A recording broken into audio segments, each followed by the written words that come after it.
Made in China असलेलं JF-17 fighter jet हे भारतानं एअर स्ट्राईक करून पाडलं. JF-17 चायनासारखं कुचकामी निघालं. पाकिस्तानचं चायना मेड JF-17 जे भारताने पाडलेलं आहे, हे एक मोठी अचिव्हमेंट भारतासाठी तर आहेच आहे, परंतु चीनसाठी एक अत्यंत मोठी चपराक आहे.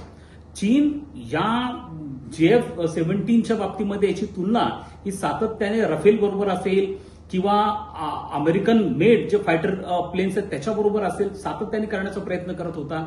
त्यामुळे हे प्लेन पाडणं हे केवळ पाकिस्तानसाठी मेसेज नाही तर चायनासाठी पण आहे. सगळ्यात महत्वाची बाब अशी आहे की JF-17 हे आजपर्यंत कधी वापरलं गेलेलं नाहीये.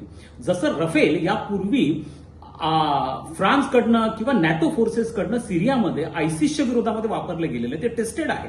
भारतामधले जवळपास सर्व फायटर प्लेन्स हे टेस्टेड आहेत, परंतु JF-17 आजपर्यंत कोणत्याही युद्धात संघर्षात वापर न गेल्यामुळे चायनाच्या ज्या वल्गना होत्या, पाकिस्तानच्या ज्या वल्गना होत्या, त्या वल्गनांना पूर्ण विराम मिळालेला आहे. चीनी वस्तू जशा कुचकामी असतात तसं JF-17 पण कुचकामी निघाला आहे असं आपल्याला म्हणता येईल. भारताने ज्या 9 दहशतवाद्यांच्या प्रशिक्षण स्थळावरती हल्ले केलेले आहेत त्याच्या माध्यमातून एक प्रतिकात्मक संदेश हा पाकिस्तानला आणि पाकिस्तान पुरस्कृत दहशतवादी संघटनांना आहे. यापूर्वीच्या दोन्ही म्हणजे एअर स्ट्राईक मध्ये आणि सर्जिकल स्ट्राईक मध्ये आपण POK पर्यंत आपल्याला स्वतःला मर्यादित ठेवलं होतं. यावेळेला आपण असे काही प्रशिक्षण स्थळ निवडलेले आहेत जे पाकिस्तानमध्ये आहेत, जसं पंजाबमधलं बहावलपूरचं असेल. त्यामुळे याच्या माध्यमातून दहशतवादी आपलं दुष्कृत्य करून कुठे जरी लपले तरी त्यांना पकडलं जाईल आणि त्यांना त्यांच्या कार्याची शिक्षा दिली जाईल.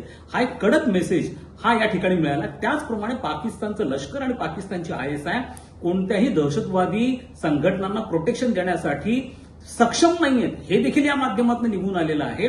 आणि त्यामुळे पाकिस्तानच्या लष्कराविरुद्ध देखील एक असंतोष हा पाकिस्तानी जनतेमध्ये आता दिसून येतो आहे. मला असं वाटतं की याच्या माध्यमातून भारताने आपलं लष्करी सामर्थ्य, आपली सक्षमता सिद्ध केलेली आहे.